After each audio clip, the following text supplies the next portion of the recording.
Já estamos aqui nos estúdios com o senhor Sérgio Carneiro, do LAC Saúde, um dos principais laboratórios aqui de Ceabra, do território da Chapada Diamantina, para falar um pouco sobre o Novembro Azul e outros temas relacionados. Mas antes, vamos contextualizar a nossa entrevista aqui com alguns dados importantes no que diz respeito a essa pauta. Novembro Azul: de cada 5 homens vítimas de câncer na Bahia, um deles foi por câncer de próstata. No último domingo, dia 17, marcou-se o Dia Mundial de Combate ao Câncer de Próstata. A Superintendência de Estudos Econômicos e Sociais da Bahia apresentou recentemente a atualização do painel do câncer de próstata, lançado anualmente para contribuir com a campanha de prevenção do Novembro Azul. O câncer de próstata é a principal causa por necrópsias malignas entre a população masculina no Brasil e na região Nordeste e na Bahia. Feito essa introdução, doutor Sérgio, mais uma vez, muito boa tarde, seja bem-vindo ao nosso horário. A gente já pode começar falando um pouco qual a importância dessa campanha do Novembro Azul, sobretudo para a sociedade de modo geral. Boa tarde mais uma vez, doutor, fica à vontade. Boa tarde, professor, boa tarde, Ananda, boa tarde, ouvintes. Eu acho que o Brasil hoje tem essa campanha já há 15 anos, né? Isso, na verdade, foi uma campanha lançada em 2009, onde o governo federal se preocupou em poder integrar mais esse homem que pouco cuida da saúde, nós sabemos disso. Existe um tabu ainda, né, doutor? Exatamente, não só pelo tabu, e essa integração não se refere apenas ao câncer de próstata, é levar o homem para a saúde, cuidado com a saúde como um todo. Tanto que a parte da sexualidade, a parte da reprodutibilidade, por exemplo, a mulher ela não faz um filho sozinha. Então a responsabilidade da paternidade, a gente sabe hoje que tem algumas ações judiciais, até ações judiciais não, direitos adquiridos da licença paternidade. Correto. Que a mulher, quando tem um filho, tem direito ao pai até alguns dias também para cuidar do seu filho, enfim. E toda a parte de sexualidade envolvida, do cuidado com relação à relação sexual, a evitar as infecções sexualmente transmissíveis, e o cuidado e a consciência de uma coisa que mais mata os homens, por incrível que pareça, que está fora das doenças, que é a violência urbana. Correto. E as mortes por droga, fogo, armas de fogo, etc. Né? Então, isso que acomete mais os homens, né? Exatamente. Isso que correto. Exatamente. Fala pra gente um pouco sobre a prevenção e hábitos que ajudam a prevenir ou que deixam o corpo mais saudável para um tratamento com mais chance de sucesso. Professor, o mais importante é a prevenção. Sim. Sem dúvida nenhuma em relação ao câncer de próstata. O que deixa mais melhor esse tratamento é, na verdade, essa atenção que o indivíduo tem que ter aos sintomas. Porque os sintomas, como é que ele vem? Ele vem muitas vezes com uma retenção de urina, ele vem muitas vezes com acordar todos os dias durante a noite para urinar, ele vem muitas vezes com uma incontinência urinária, depender da gravidade da situação de um câncer já avançado, por exemplo. Então, existem alguns fatores importantes que sinalizam que esse homem precisa desse cuidado, né? E aí, uma coisa importante, o câncer de próstata, ele não avisa quando vem, ele não tem dor. É silencioso. Ele é silencioso. Então, essa prevenção. Agora tem um fator importante. Paciente de primeiro grau, pai, ou pessoas que têm pai que já tiveram câncer de próstata, irmãos, indivíduos da raça negra, a idade. Então, são fatores que dão essa possibilidade contribui para doutor, o aparecimento desse câncer de próstata. Doutor, em relação aos hábitos de vida da pessoa, o senhor falou aí de fatores mais genéticos e predisposições. Sim. E os hábitos que as pessoas têm? Por exemplo, o tabagismo. Sim, eu acho que isso faz parte de uma série de fatores que dá qualidade de vida ao indivíduo, que não é só prejudicial em relação ao câncer de próstata, mas, por exemplo, o tabagismo, a obesidade, a idade, uma alimentação descontrolada, um aparecimento de algumas doenças metabólicas, como diabetes, infecção renal aguda, então, assim, uma série de fatores que vai mexer até com a parte urológica também, tem essa possibilidade de o indivíduo não tem uma qualidade de vida tão boa, ou faz um aparecimento de câncer de próstata antes, ou durante o tratamento precisa ter também esse cuidado. Alguns metais pesados, alumínio, arsênio, outros que podem, pessoas que estão expostas. Então, mas eu quero frisar que não é somente em relação ao câncer de próstata. Eu acho que isso faz parte da qualidade de vida como um todo do indivíduo, para ele ter uma melhoria em qualquer tratamento que seja. Fala pra gente um pouco sobre a importância do diagnóstico, de modo geral, quanto mais rápido, melhor nesse sentido do tratamento, e ao mesmo tempo falar um pouco dos exames que podem ser feitos dentro desse processo aí. Isso. O indivíduo ele deve começar a se cuidar, professor, principalmente a partir dos 40 anos de idade, principalmente aqueles indivíduos que têm algum caso de histórico na família em pacientes, em indivíduos do primeiro grau. Pai, tio, enfim. Esses indivíduos a gente já sabe e a gente tem isso comprovado dentro do laboratório, por exemplo, indivíduos com 40 e poucos anos que já foram diagnosticados com câncer de próstata. Então precisa ter 50 anos. Sim. Então esses indivíduos, mas se preconiza que seja realmente a partir dos 45, 40, 50 anos, de se fazer um monitoramento todos os anos a nível de prevenir, né? Porque o câncer, ele não diz quando vem. E esses indivíduos, a partir do momento que a idade vai avançando, todos nós vamos ter um pouco da hiperplasia, que é o aumento do tamanho da próstata. Isso não significa que o indivíduo tenha um câncer. Que pode ser benigno, né? Que pode ser benigno. Existe um aumento do tamanho da próstata e esse aumento do tamanho da próstata, ele causa algum desconforto, que é justamente o indivíduo que não consegue esvaziar a bexiga completamente quando vai no banheiro. Então ele toda hora está indo. Sim. E existem alguns medicamentos também que são importantes para esse relaxamento e o indivíduo ter qualidade de vida. Em relação ao diagnóstico, existe um exame, existe um rastreio, na verdade preconizado inclusive pela própria Secretaria de Saúde Municipal e pelo governo federal, que os exames eles são complementares, que é o PSA, que é a dosagem de PSA no sangue, que é uma proteína, chama antígeno prostático específico. Essa proteína, ela quando tem a próstata manipulada, ela vai para a corrente sanguínea. Por isso que quando se faz os exames de próstata no laboratório, qual é o recomendado? Recomendado é que tenha alguns dias de abstinência sexual, sem andar a cavalo, sem andar de moto, porque essa manipulação vai fazer com que essa proteína entre na corrente sanguínea. Esse PSA dá elevado, a gente acha que é um caso fisiológico do indivíduo. Não fisiológico não, patológico do indivíduo, pelo aumento, né, dessa concentração. O outro exame é o exame que os homens têm o maior preconceito, que é o toque retal, que nada mais é do que a introdução do dedo do médico através do ânus para poder fazer a palpação dessa próstata. E ali ele vai ver o tamanho, a consistência, se ela está dura, se ela está nódula, se ela tem algum nódulo, se vai precisar fazer uma ultrassonografia com uma biópsia guiada para poder tirar algumas peças, né? Alguns fragmentos dessa próstata para fazer o exame de anatomia patológica para ver se tem um câncer. Mas os exames são esses, praticamente o PSA, o toque retal e a ultrassom abdominal também ajuda muito, porque ali você não precisa introduzir a ultrassom, não é isso, mas você consegue ver a parte urológica, o tamanho da próstata, quantas gramas ela tem, qual é o tamanho, se essa bexiga está esvaziando ou não. São dicas, né? Se está esvaziando ou não a urina.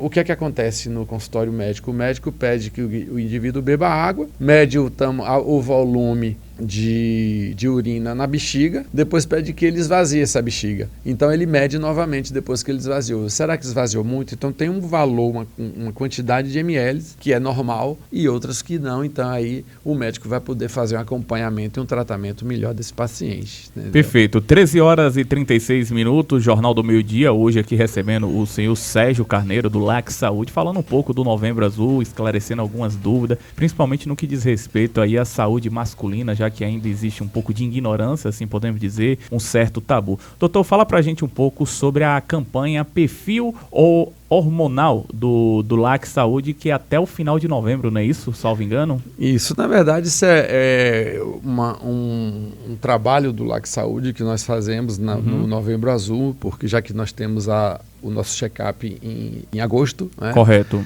E no Novembro Azul ele inclui também o PSA livre, o PSA total e alguns hormônios que são importantes, principalmente para o homem. Porque o homem, quando às vezes ele vai no laboratório fazer um exame de PSA, ele se preocupa também com a testosterona dele. Como é que eu estou? Será que minha testosterona... Principalmente o indivíduo nessa idade, que a gente já fala que é a partir dos 40, 50 anos de idade, esses indivíduos já têm uma diminuição da concentração de testosterona. E o que é que significa esse check-up hormonal? A gente dosa uma proteína que se chama uma proteína ligadeira de hormônios, que ela vai atuar principalmente em cima da testosterona e do estrogênio. Essa proteína não é só para homem, não. Ela é para mulher também. Por exemplo, a mulher tem uma hipergonotrofia, na verdade é um aumento da testosterona da mulher. A mulher, quando aparece com pelos, com acne, com alteração muscular, pode ser por conta dessa disfunção desse hormônio. Tipo um desequilíbrio, Um desequilíbrio desse hormônio. E quem é que organiza também esse hormônio? São os hormônios da tireoide,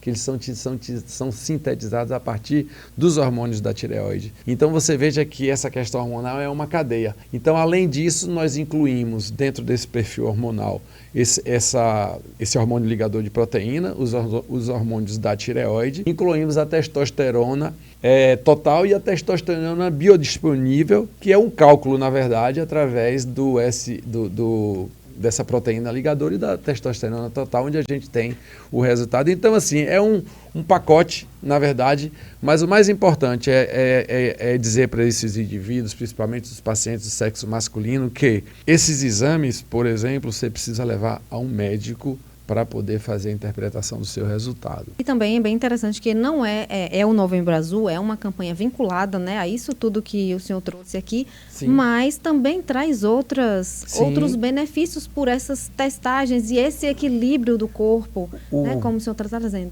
O grande tabu que existe hoje, na verdade, até dos próprios homens, né, que não se cuidam, ou dos mais idosos, por uma questão de preconceito, enfim, é a preocupação com a disfunção erétil.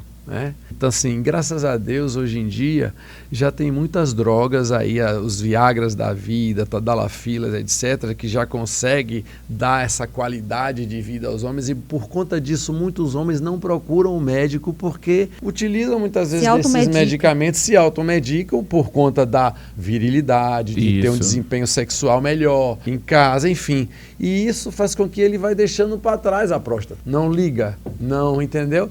E uma das maiores evoluções que aconteceu nos últimos anos foram as drogas, justamente para essa disfunção erétil acontecida nos pacientes do sexo masculino. Então, isso aí é um cuidado realmente que é preciso ter, porque não é somente o cuidado com a disfunção erétil. E aí tem a questão da testosterona, como é que ela vem. Por isso que é importante procurar um médico urologista e um endocrinologista também, para ter uma noção de cuidar desse indivíduo como um todo, de forma integrativa. E não apenas de uma forma muito... Uma aula. Então, uma aula, e assim, a gente falou sobre... A gente ia falar somente sobre o Novembro Azul, mas o Novembro Azul com o Sérgio já trouxe uma série de outras questões que são importantes, inclusive que são um tabu, né, na sociedade para os homens, e talvez são coisas que deixam esses nossos índices, né, aqui na Bahia e em outros lugares também, no Nordeste, no Brasil, se elevarem os índices de mortes por câncer de próstata, talvez por essas questões. Você tem que dar atenção a todos esses fatores, mas também aos seus exames, né, que são vinculados à sua saúde, né, reprodutiva masculina, à sua saúde hormonal masculina. Então, eu acho que essa campanha é perfeita. Eu estava vendo a reportagem, Ananda, e vi, se eu não me engano, foram 1,6 mil pacientes, né, 1.600 pacientes que morreram por câncer de próstata na Bahia. No Brasil é em torno de 15 a 16 mil pessoas que morrem. Só que um detalhe que é fundamental, e os homens precisam saber disso, e as mulheres precisam ter a consciência de que precisam sensibilizar seus homens, seus maridos, seus filhos, seus tios, de levá-los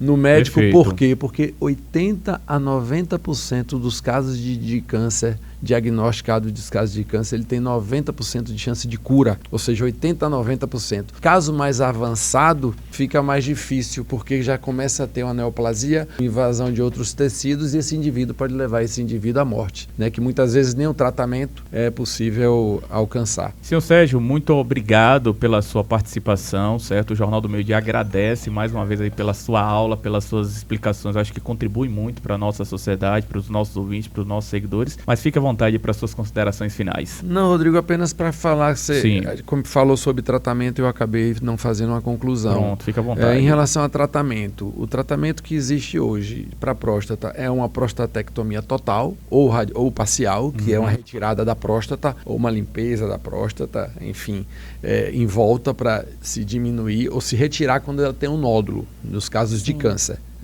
Existe a quimioterapia, existe a radioterapia também. E são algumas terapias hormonais que muitas vezes a pessoa toma, não precisa fazer cirurgia, mas vai ali o médico controlando a incidência, o tamanho, etc. Né? E no caso a chance de sucesso é proporcional também à detecção precoce. E o que a gente preconiza, assim, principalmente a gente na área de saúde, o cuidado da prevenção é que, primeiro, que diagnóstico cedo tem tratamento.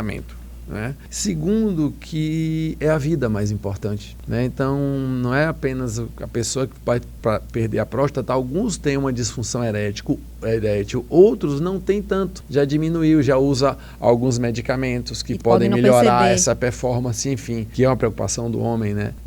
Mas, na verdade, a preocupação com a vida é o mais importante. Por isso que quando tem um câncer, a depender do tamanho da gravidade, é feita uma retirada da próstata total através de cirurgia. Mas, no caso, o mais importante é a prevenção e a detecção precoce. Então, para você que tem acesso a essa campanha de perfil hormonal do LAC Saúde Laboratório, não perca. Até novembro, você tem aí, até o dia 30 de novembro para fazer seus exames. São 9 exames e o valor, posso falar o valor? R$120, gente. Isso. É um valor que realmente muito convidativo. Cabe no seu bolso.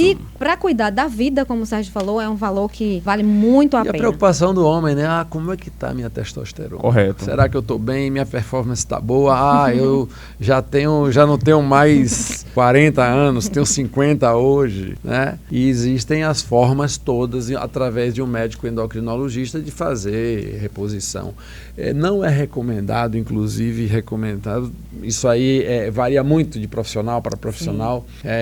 Indivíduos que têm câncer de próstata, de fazer reposição, ou que têm uma tendência, ou que têm histórico familiar, de fazer uma reposição hormonal por conta do risco de aparecimento de câncer, até assim como mulheres também que têm algum grau de parentesco, a depender da reposição hormonal, precisa ter o cuidado com o aparecimento de câncer de mama, enfim. Isso aí é o endocrinologista, é um médico especialista quem tem condição de fazer uma orientação melhor. Valeu, senhor Sérgio, muito obrigado mais uma vez. Jornal do Meio-Dia